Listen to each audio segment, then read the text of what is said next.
Hello, I'm Antonio Mora. This is the newsandnews.com Day in Brief. Today's top stories in 4 minutes. It's Tuesday, October 30th at about 7 p.m. Political hypocrisy is the theme of the day. Let's start with President Trump, who vowed to sign an executive order that would end the right to U.S. citizenship for children born in the U.S. to non-citizens. Trump has long complained about what he calls anchor babies. It's valid to debate whether birthright citizenship is a good idea or not. In fact, the U.S. and Canada are believed to be the only two developed countries that give unrestricted citizenship to people born within their borders. But I will take a bet with anyone that Trump's proposed executive order will be ruled unconstitutional even by a conservative Supreme Court in a New York minute. This is what the relevant part of the 14th Amendment to the Constitution says. All persons born or naturalized in the United States and subject to the jurisdiction thereof are citizens of the United States. The Trump administration is somehow trying to argue that people who are in the U.S. illegally somehow don't fit under the jurisdiction language. That's insane. Other than diplomats, everyone in the U.S. is subject to U.S. jurisdiction and should be. Would Trump actually argue that people here illegally aren't subject to U.S. law? I don't think so. This is blatant demagoguery, another push by Trump in advance of the midterms to engage his anti-immigration base and to distract from the synagogue massacre and mail bomb stories that have not played well for him. It's also another example of the intense hypocrisy in American politics. Republicans, rightfully in many cases, screamed bloody murder when President Obama tried to legislate by executive order. And now Democrats, who supported Obama's overly expansive interpretation of executive power, are the ones going nuts over Trump's similar behavior.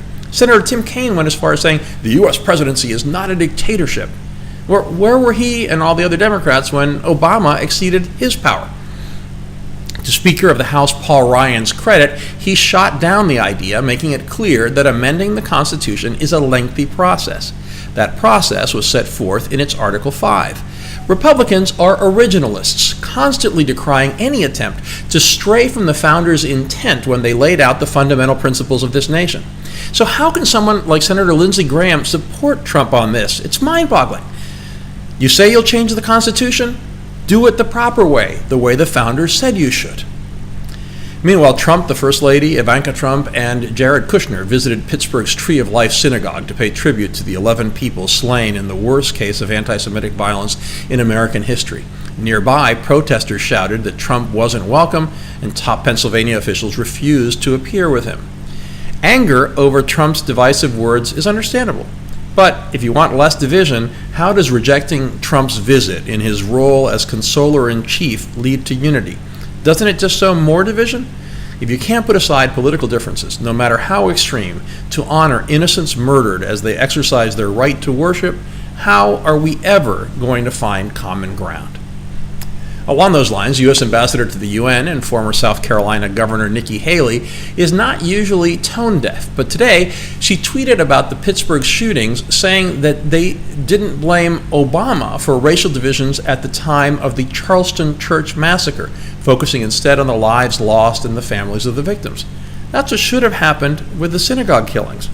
But while Obama clearly made mistakes and didn't do enough to improve racial unity, is it fair to compare him to Trump? Also, Special Counsel Robert Mueller has asked the FBI to investigate a scheme to discredit him. A company that appears to be run by a pro-Trump conspiracy theorist apparently offered to pay women to fabricate sexual harassment claims against him. I mean, honestly, is this what we come to? In other news, notorious mob boss Whitey Bulger, who was captured after years on the run, was beaten to death soon after being transferred to a U.S. penitentiary in West Virginia. Reports are that he was killed on the orders of an organized crime figure. Bulger was 89. And the October stock market roller coaster ride continued today. Fortunately, stocks went up, trying to recover some of the month's losses. All major indexes were up more than 1.5%.